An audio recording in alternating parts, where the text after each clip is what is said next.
Hi and welcome. Let's look at the use of misoprostol in obstetrics and gynecology. So, misoprostol is a synthetic prostaglandin E1 analog widely used in obstetrics and gynecology because of its uterotonic, that's ability to induce contraction of the uterus and cervical ripening property. It is inexpensive, stable at room temperature, and can be administered via several routes, that's oral, sublingual, vaginal, buccal, or rectal. So let's move to the uses of misoprostol in obstetrics. First is in the induction of labor. Purpose is to ripen the cervix and stimulate uterine contractions when early delivery is indicated. Typical regimen is via vagina 25 microgram every 4 to 6 hours. Maximum usually 4 doses in 24 hours. You can give orally, which is less common, 25 microgram every 2 hours. Note: higher doses increases risk of uterine hyperstimulation and fetal distress. So move to its use in miscarriage slash miss or incomplete abortion. The purpose is to evacuate retained products of conception.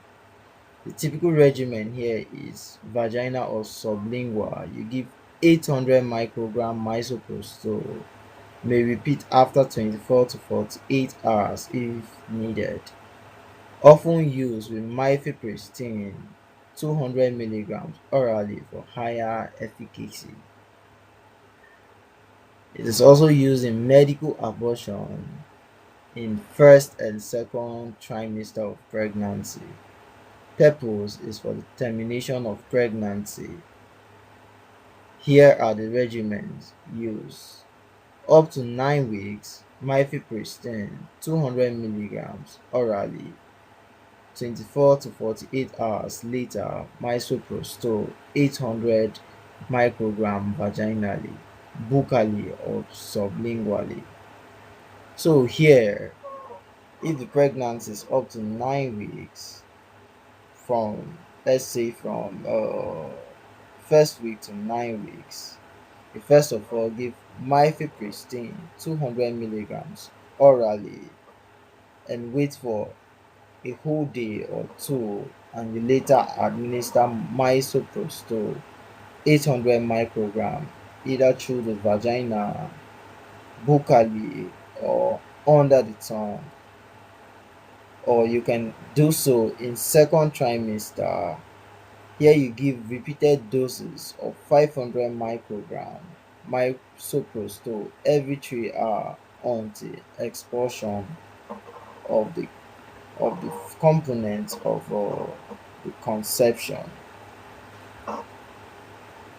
So we'll move to the prevention and treatment of postpartum hemorrhage. So misoprostol is used in the treatment and prevention of PPH. Here it can be for prevention or prophylaxis. Here you give 600 microgram orally immediately after delivery of the baby. It is used as an alternative to oxytocin where oxytocin is unavailable. It can also be used for treatment, that's in active bleeding. 800 to 1000 microgram rectally or 600 microgram sublingually. Next is cervical ripening before surgical procedures. This is used before procedures such as dilatation and curettage or manual vacuum aspiration to soften and dilate the cervix. Here the regimen uses 400 microgram vaginally or orally 3 to 4 hours before the procedure. So let's move to the routes of administration of misoprostol. First is oral. Here there is rapid onset. lower bioavailability due to first pass metabolism. Next is vaginal. Here there is slower onset and sustained effect. Next is sublingual slash buccal. Here there's rapid absorption and higher peak levels. Next is rectal, which is useful in postpartum hemorrhage for quick absorption when oral route is not feasible. So, what are the side effects of misoprostol? Uterine hyperstimulation is one of them. Fever, chills, and shivering. Nausea, vomiting, and diarrhea. Abdominal pain. Rarely there's uterine rupture, especially with high doses or already scarred uterus. So, what are the contraindications? It is contraindicated in patients with hypersensitivity to prostaglandins, suspected or confirmed uterine scar. For induction, use with caution. Fetal distress in the presence of a live fetus during induction.